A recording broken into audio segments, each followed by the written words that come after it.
Tonight, I'm going to tell you a story about a bus route that should have been shut down years ago. A route that locals still refuse to take. A route where one missing passenger turned into a mystery that still haunts the city. This is the case of the final passenger of Silverline Bus 47. It was November 14, 2016. A cold Monday night in the quiet town of Auburn Ridge. The streets were empty, fog crawling low on the ground, wrapping itself around buildings like pale ghostly fingers. At 11:15 p.m., a city bus, Silverline Bus 47, pulled up to the last stop before entering the industrial district. Only one passenger boarded, 28-year-old accountant, Daniel Price. Daniel was known as a quiet, punctual man. He took the same route every night after his late shift. He always sat in the same spot, third row, right window. Neat, predictable, organized. But on this night, Daniel Price never made it home. His family reported him missing the next morning. Police started searching immediately. What made the case terrifying was this: the bus completed its route. The driver confirmed Daniel boarded. But on the security footage, Daniel never got off, and he never appeared on the cameras again. When investigators retrieved the onboard CCTV of Bus 47, they expected to see Daniel sitting quietly, maybe sleeping, maybe exiting at the final stop. But when they pressed play, the footage was wrong. Daniel boarded normally. He scanned his card, nodded to the driver, and walked to his usual seat.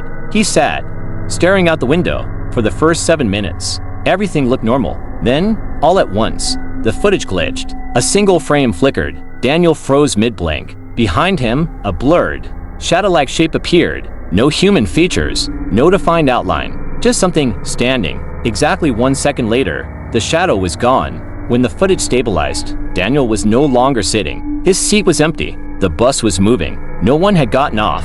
The doors were closed the entire time. And yet Daniel had disappeared. In 1 second of corrupted footage, the driver, Liam Carter, had been working for Silverline for 9 years. He was considered reliable, calm, unshakable. But when detectives questioned him about that night, his hands trembled. He said, "Greater than I remember Daniel. He sat in his spot. I swear he was there until the third stop. I saw him in my rear mirror, sitting still, staring ahead." He paused.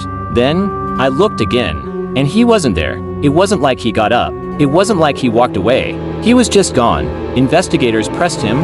"Did you stop the bus?" Liam swallowed.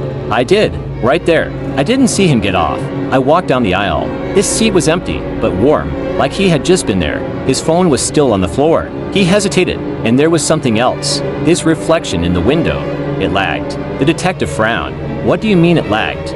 Liam answered. "Greater than. When I moved, our reflections moved, but his kept sitting for a second longer." Even though the seat was empty, Daniel's phone was unlocked and showed the last thing he interacted with, the camera app. The final image taken at 11:20 p.m. was blurry and black with faint streaks of light, but the audio recording attached to it was the most disturbing evidence police had ever heard. It was only 14 seconds long. First 3 seconds, low static. Next 5 seconds, Daniel whispering, panicked. "Greater than. Someone's behind me, but I don't hear footsteps. I can't see anyone. I feel it's close." Then, a sudden deep exhale. Not human. Heavy. Wet. Too close to the microphone. Daniel whispered again. "Greater than if someone finds this. I didn't get off the bus." Then a final sound. A scraping drag, like something sliding across metal. Then silence. As the investigation grew stranger, detectives began digging into the routes past. It turned out Bus 47 had a disturbing record. 2011. Teenager vanished on the same route. 2013. Elderly man disappeared. Bus seat found warm. 2015. Woman reported seeing a figure standing behind her in reflections. 2016. Early. Two drivers transferred after claiming the bus whispered. None of these incidents had been connected until Daniel's case. The route was known among employees as the Ghost Line, but the company ignored the rumors. That is, until the lead mechanic revealed something horrifying. He pulled investigators aside and said, "Greater than check the emergency exit sensor logs." Why? He explained that for months, the bus's emergency backdoor sensors had been triggering between 11 p.m. and midnight. Even though the doors had never visibly opened, something was leaving the bus, something not seen on camera. Desperate for answers, detectives reconstructed Daniel's final ride. They boarded Bus 47 at the same time, same route, same weather conditions. The night was dead silent. 3 officers sat in different rows. A forensic camera team set up infrared and thermal cameras. At 11:20 p.m., the same point where Daniel vanished, the temperature on board suddenly dropped by 12 degrees in just 2 seconds. Officer Ramirez, who sat in Daniel's seat, reported, "Greater than I feel like something is standing behind me," but thermal cameras showed nothing. Then, the metal rails beside him began to frost over. The engine light flickered, the bus slowed on its own, and all microphones picked up a low-frequency growl so deep it shook the recording equipment. "Stay." The windows vibrated, forming tiny cracks. An officer shouted, "Cut the engine! Cut the ride!" When the bus doors opened at the next stop, the cold vanished instantly. Something about that route was not natural. The engine light flickered, the bus slowed on its own, and all microphones picked up a low-frequency growl so deep it shook the recording equipment. "Stay." The windows vibrated, forming tiny cracks. An officer shouted, "Cut the engine! Cut the ride!" When the bus doors opened at the next stop, the cold vanished instantly. Something about that route was not natural. A week later, an investigator watching the earlier CCTV footage noticed something nobody had seen before. He slowed the recording down to 0.25 speed. When Daniel blinked before the glitch, his reflection in the window did not blink. His reflection kept staring. Then frame by frame it smiled. Not Daniel. Not human. Too wide. Too sharp. And then, the footage glitched and Daniel disappeared.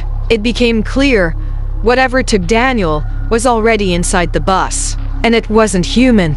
An anonymous caller contacted investigators months later. The caller claimed he once rode bus 47 at night. His voice shook as he said, "I sat where Daniel sat, and I saw it. I saw the shadow." Detectives asked him to continue. He said, "It follows one passenger every night, always the last one on board. It stands behind them. It waits, and when the lights flicker, it drags them out of their seat." Detectives asked, "Why didn't you tell anyone?" The caller whispered, "Because it followed me home afterwards." The line went dead.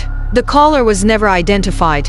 Months later, Silverline sold bus 47 to a scrapyard. While dismantling the interior, workers found something lodged deep behind the rear paneling. A fabric scrap, dark navy blue. Investigators confirmed it matched the clothing Daniel wore the night he disappeared.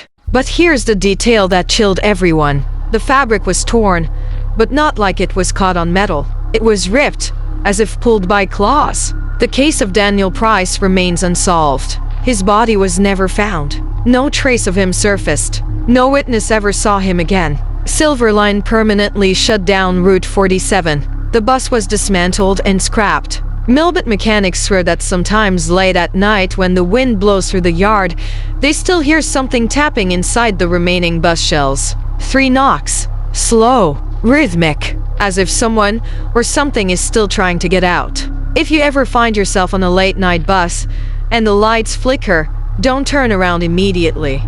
Because sometimes the things that follow you aren't the living. This was the case of final passenger of Silverline Bus 47. Stay safe and stay in the light.